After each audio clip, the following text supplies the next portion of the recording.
Welcome to the UGC EPG Pathshala lecture series in computer science. In this series of lectures, we have been looking at the paper software engineering. For today's session, I will be discussing on one of the software testing methodology, say white box testing. So, the learning objectives associated for this session include, we will initially try to focus on the internal program structure. So, as we have discussed in the black box testing in the previous session, black box testing explained or detailed more on the functionality of a program. So, before writing a program, by understanding the functionality or the behavior, we were able to write some test cases and we were able to do the testing. So, that was a black box test, but here we will look at the internal program structure and discover all the program errors in detail. So, the second objective of this particular session is to focus on the program structures, internal logic and data structure associated, and the behavior of the program and the various states associated when we are doing the programming. So, we will start with the definition of white box testing initially. This white box testing is based on the analysis of internal logic. So, the logic associated with the software development life cycle starts from the design, then it gets on to the coding aspects and further it will be continued like that. So, but then for some expected results, it still comes from requirements. So, there will be logic associated even with the requirements, but then more of the logic will be associated as component of a design and code. So, I will be looking at the program's internal logic for understanding more on the white box testing. So, this white box testing is also known as a structural testing, since it looks for the structure of the programming. For every line of code, we are going to convert that into a graph and understand the complexity of the metric. So, that is the major issue that we will be tending to do on a white box testing. So, white box testing majorly concerns on techniques for designing various tests, and it is not a single level of test, it is the lower level of a test where it is to talk on units and components. So, as part of the white box testing, we will be focusing on the structure of the program. That means, for every statement that is associated with the program and the branches, we will also try to understand the different parts associated with the program, starting from identification of individual parts, then we will tend to prolong further. We also have an internal logic of a program and data structure associated, and we study on the behavior of the program and the different states associated for a program. So, as part of white box testing, we will do a logic coverage, data flow coverage, path condition and symbolic evaluation, and most of the white box testing strategies may be a fault based testing. So, what does this logic of a program talk about? So, whenever I am to concentrate on the logic of coverage for a particular program, I will be initially looking at every line of code I write. Every line of code is supposed to be the statement which I generate. So, each statement I ensure that every statement is being executed at least once. So, that is the kind of coverage that I am trying to provide with the statement level. And if you go for the branch level, where every branch that is being traversed will have an entry point taken, and for every entry point the traversal has to have happened at least once. I will also have a condition where each condition needs to be true at least once, that also should be checked. So, that means, if I have a condition associated, I should have checked for its true clause and also for its false clause. I will also have to check for both the condition and the branch, which in case exist. So, these are the preliminary logic coverage that I am tending to do. Not only that, at certain times I may have combination, or it might also look like a compound condition, where all possible combination values at every branch whether it is been covered or not will also be checked, and finally I will intend to see whether we have traversed through all the paths. So, all program paths should have been traversed at least once is the path identification. So, with respect to white box testing, we will have a test model which generates a control program chart, or it also tries to generate a graph. But with the help of a graph, we will try to understand the complexity of the programming and the metrics associated in terms of writing up the number of test cases can also be identified. With that, I will plan for the test case design. So, with this design, I will be able to understand the various white box testing methods, generate test cases based on a given control program graph for a program. So, the goal associated with this white box testing is to guarantee, we assure or we guarantee that the independent paths after or from the statement to a graph conversion, all the independent paths within a module have been exercised or traversed at least once. The second thing that we may have to consider is, we may have to exercise on all logical decisions, whether it is true or false, at least once. So, all the conditions that we have presented here should have been exercised with a minimum criteria of 1, that is, it should have been done at least once, then so as to ensure that the testing is done full fledged. So, once this testing is done in full, that means we are trying to assure the quality of the product. So, we will recall from the definitions that we had when we defined software engineering. Software engineering majorly talked about ensuring on better programming, fixing up the schedule, fixing the cost and ensuring quality product. So, for ensuring on the quality of the product, we are supposed to do these as individual tasks. So, we may have to execute all loops at their boundaries and within their operational bounds. So, any number of loops that is associated, at least we should have traversed through that particular loop once. We also try to exercise internal data structure to assure their validity. So, to check for their validity of the data structure also has to be looked into, and finally, we tend to define all data and the use case paths. So, with respect to this white box software testing, we have various methods. To start with, we will have to initially do a basis path testing, which is one of the technique associated with the white box testing. So, this testing technique is being proposed by Tom McCabe in the year 76. This can be used to derive a logical complexity measure for a procedural design, and this acts as a guide for defining a basic set of execution path. We will try identifying the different paths that takes you from the input to the output, and we understand defining the basic paths of execution.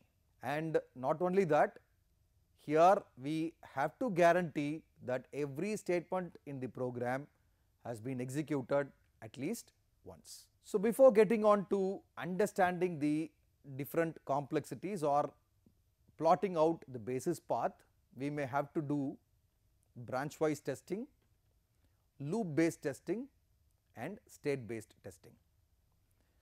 So, if you understand on branch testing, where every node from where one or more activity emerge or one or more activity move out, that is supposed to be called a branch, where we exercise predicate nodes of a program flow graph to make sure each predicate node has been exercised at least once. So, if I consider a node and there exist two branches which are moving out, then the node is called a predicate node, and we have to ensure that I check for both the conditions at least once. The second thing we may have to look at is the looping. Exercise loops of a program to make sure that the inside and outside loop body are executed at least once again. Means if I am to write a program with if else the condition is true, I will come through this path, if else the condition is false, I will go for the other path. So that means we have formed a loop and we may have to exercise our practices for one inside the loop and one outside the loop also. So every time when we execute, we are supposed to do it both for the internal loop and for the external loop also. And third method which we do it as part of basis path testing is a state based testing, where the basic idea is to draw a finite state machine as a test model which checks the state's behavior of a program process. Whenever we tend to draw a basis path testing method whereby we will understand the different paths associated with a particular problem, we calculate one of the metric which is called cyclomatic complexity metric.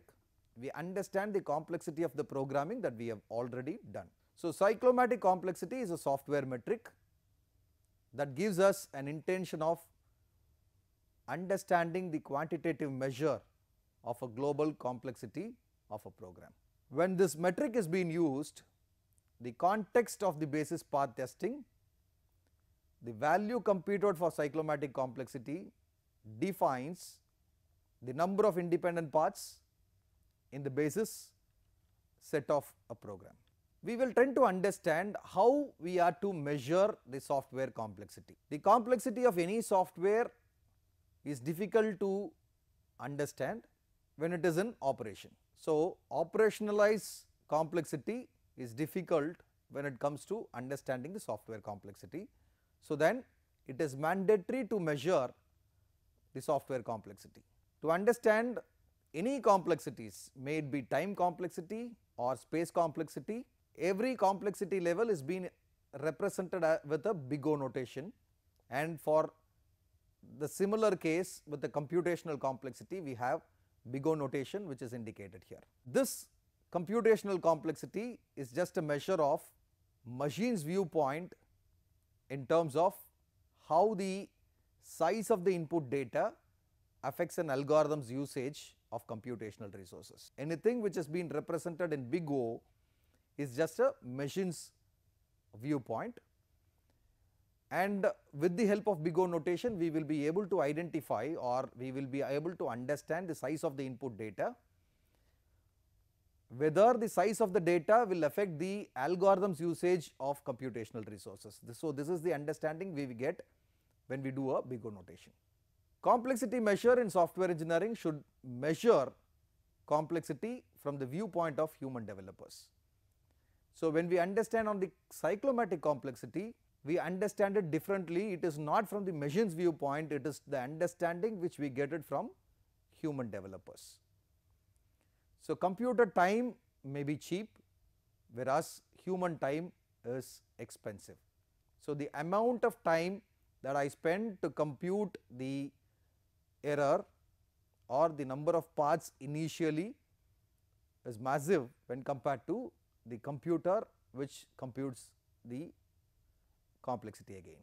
As I have indicated, the entire of complexity measure which is represented here is being invented by Thomas McCabe to measure the complexity of the program's conditional logic. So this complexity measure counts on the number of decisions in the program. Every program might have to take a decision. So we may have to understand how many decisions exist in a program, given an assumption of the decisions that are difficult for people to understand. So we can make as many assumptions as possible about decision, counting on the rules and its linear dependence of the total count to the complexity. Certainly, for an example, cyclomatic's complexity of a graph G equals number of nodes minus number of edges, number of edges minus number of nodes plus 2. That is, to understand V represents the complexity of a given graph. So, V of G, which says the complexity of the given graph is equal to total number of edges that is present in the graph minus the number of nodes connecting the edges plus 2. So, this also corresponds to the number of linearly independent paths in a program. So, we will try to understand what this linear independence means. Let us just have a look of a flow graph or a control flow diagram, which we have been talking about. So, we are to understand on the cyclomatic complexity in detail, for which we may have to draw a flow graph. So, when I say this as a node, this node has got two edges, one which comes inside and one which moves outside. So, this becomes a sequential statement block. So, any number of nodes that I create, if it takes one input and leaves out one output or leaves out one other edge, then it becomes a sequential block. Same is not the case here, where I have got one edge, but then I am to take a decision. So, two edges emerge out of a single node. So, in that particular case, this node becomes a predicate node. So, what are the instances? You can recall from the programming language that you have learnt. What are the instances in which you have understood two edges which are emerging out of a single node? It could be use of if then statement. If check for the condition C, then S1, else S2, and we continue doing the program. If you understand it keenly on this graph that we have presented, all the lines with an arrowhead indicates the edges and this circle indicates a node. I said the node C, which we have presented here as a predicate node, since two edges emerge out of this single node. So, if you look at this case S1, where one of the edges comes inside, the other edge moves out. So, this cannot be a predicate node. Similar is the case for S2, where one edge enters in, the other edge moves out. So, this can also not be a predicate node. You take this node where you get two inputs from the outside world and you give away one output. So, this cannot be a predicate node. So, number of predicate node associated with this particular graph is only one, and this has got how many edges? Say this is one edge, 2, 3, 4, 5, 6 edges we have 4 nodes. So, as per the formula that we have indicated to understand on the cyclomatic complexity, where that has been arrived using edges and nodes, E minus n plus 2. So, number of edges that we have presented here is 6 minus number of nodes is 4, 6 minus 4 is 2, 2 plus 2 is 4 again. So, the complexity of this particular loop is 4. Likewise, we can consider this for many cases. This is one of the case where we could use a switch statement. So, given a condition, we can switch between statements and we can finally arrive at a conclusion. This is a looping statement where it is a condition for if then alone. Previously we have executed for if then else, now it is for if then alone. If the condition is true, then we may have to execute S1, if not, I will go directly to the other path. So, likewise, for different looping conditions we can draw this graph. So, this is just an initiation of how to draw a graph given different looping statements. So, for this graph we represent while C do S, and we also check for a true condition, we also check for a false condition. And this is the control flow graph for a for loop statement, where if I have written for I is equal to 1 to n do S, which means for every I value I may have to execute S. If it is S, then I will go back again, fetch in the second value, I will execute the statement until the number is known or until the condition is satisfied. This is one of the last looping statement where we consider do loop also. Do S1 until we get a true value for C. So, S1 should be executed until the condition C should be true enough. So, those were the different looping statements that we have seen, but then this should be incorporated as part of the programming that we tend to do. So, taking it, there will not be only looping statements associated with the program. Before that there will be set of statements, and after that there can be set of statements. So, we may have to understand the actual complexity of the overall program, not the program which has only loops alone. So, this cyclomatic complexity, or it can also be said as a graph complexity, where if you understand the complete flow, if you assume the flow is something like this, if at all we have to compute the cyclomatic complexity with a simple formulae. Cyclomatic complexity is the number of simple decisions. So, number of decision boxes which are associated in the control graph or control flow graph or graph. So, the number of simple decisions plus 1 or number of enclosed areas, number of closed areas plus 1. So, in this case the complexity of the given graph is 4. It is because two ways of identifying. One is I have 3 decision boxes here, 1, 2 and 3. So, number of simple decisions is 3 plus 1. So, I get a complexity graph as value as 4. And in the second case, if I have to look at, I have got 3 enclosed areas, area 1, area 2 and area 3.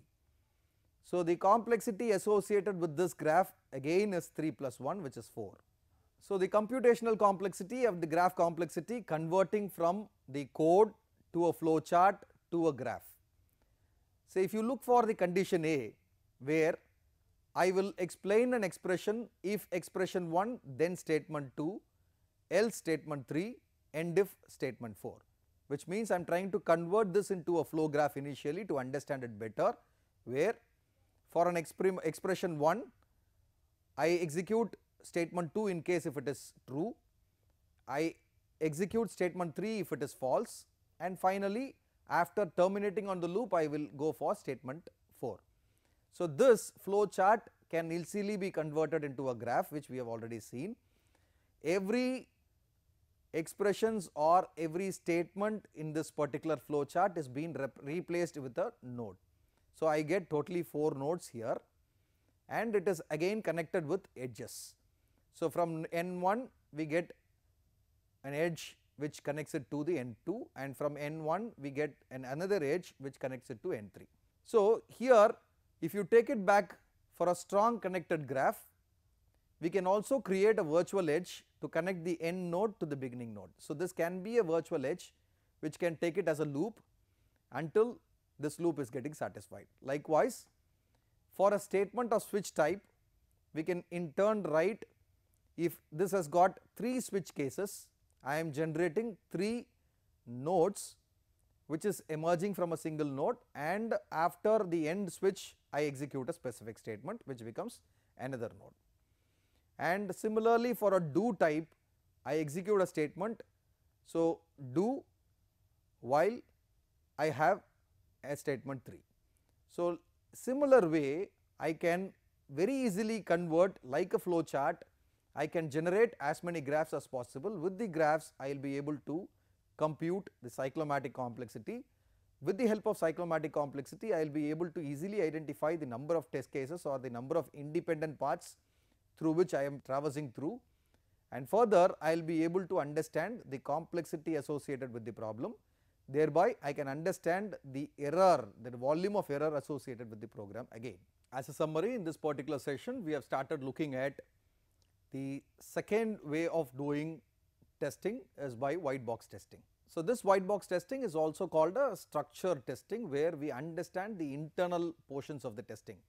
So, in connection with the black box testing, if we compare, black box testing looks at the functionality of the program, whereas white box testing looks at the structure of the program.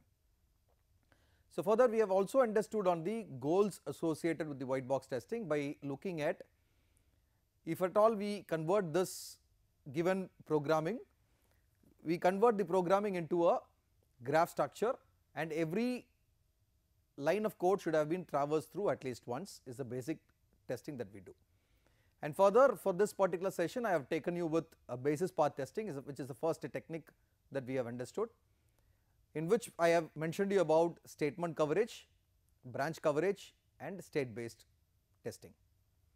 And further, we have also started with looking at the complexity of the software project or the software program, which is measured in this testing as a cyclomatic complexity, which is measured using two formulae. One is after converting the statement of program into a graph or control flow diagram, we understand the complexity of the graph as in terms of number of edges and nodes as e minus n plus 2, or if we look for the number of decisions associated with the graph, then it is number of simple decisions plus 1. Thank you.